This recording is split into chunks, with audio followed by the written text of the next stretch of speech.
मोहम्मद बाबर जिनका टाइम है 1526 से 1530 ईस्वी है। इनकी उपाधियां देखिए, पहली उपाधि हजरत फिरदौस मकानी की उपाधि धारण की थी। दूसरी उपाधि इन्होंने खाकान यानी सम्राट की उपाधि धारण की थी। कब धारण की थी? 1526 ईस्वी में, और इन्होंने स्वयं धारण की थी। ठीक है। फिर इसके बाद इन्हें कलंदर भी कहा जाता है, और कलंदर इसलिए कहा जाता है क्योंकि इन्होंने काबुल जब पानीपत का युद्ध जीता तो काबुल के प्रत्येक नागरिक को एक एक चांदी का सिक्का दिया, और इसी उदारता के कारण इन्हें क्या कहा जाता है? कलंदर भी कहा जाता है। इन्होंने गाजी की भी उपाधि धारण की, और गाजी की उपाधि कब धारण की? 1527 में। किस युद्ध को जीतने के बाद? खानवा के युद्ध में, जिसमें उन्होंने राणा सांगा को पराजित किया। और गाजी का अर्थ पूछा जाए तो काफिरों का वध करने वाला होगा। फिर उन्होंने 1507 में कौन सी उपाधि धारण की थी? बादशाह या पादशाह की। क्योंकि इसके पहले जो उसके पूर्वज थे वो मिर्जा की उपाधि धारण करते थे, इसने मिर्जा की उपाधि त्याग करके कौन सी उपाधि धारण की? बादशाह या पादशाह। अब बाबर ने अपनी आत्मकथा लिखी थी, कौन सी? तुजुक-ए बाबरी ना, या बाबरनामा या वाक़ियात-ए-बाबरी। किस भाषा में लिखी थी? तुर्की भाषा में। इस कारण उसे जो है जीवनी लेखकों का क्या कहते हैं? राजकुमार। उसका उपनाम क्या था? तो उपनाम था हजरत। क्या नाम था?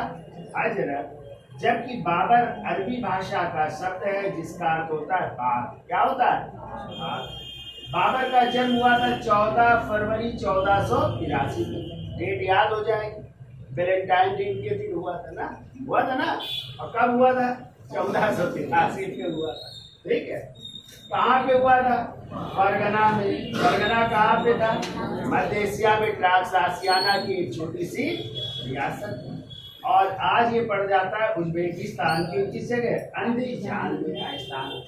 पिता का नाम था उमर शेख मिर्जा, माँ का नाम था कुतलुक निगार खां, दादा का नाम था अबू सैद मिर्जा, दादी का नाम था आयशा दौलत बेगम, जबकि इनके नाना का नाम था यूनुस खान और नानी का नाम था एहसान दौलत बेगम।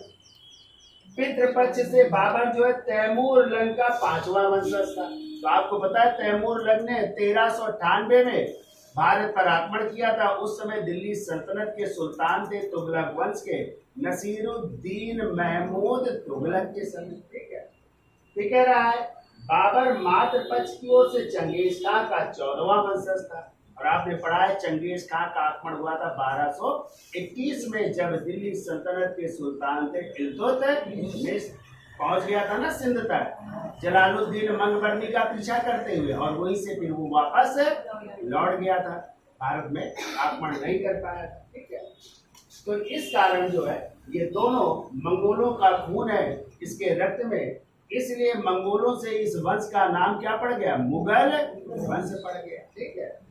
और इसको जो है एक और वंश के नाम से जानते हैं, क्योंकि चंगेज खां के जो दूसरे बेटे थे उनके नाम पर इस वंश का एक और नाम है जिसे कहते हैं चगताई वंश के नाम से भी जाना जाता है। ठीक है।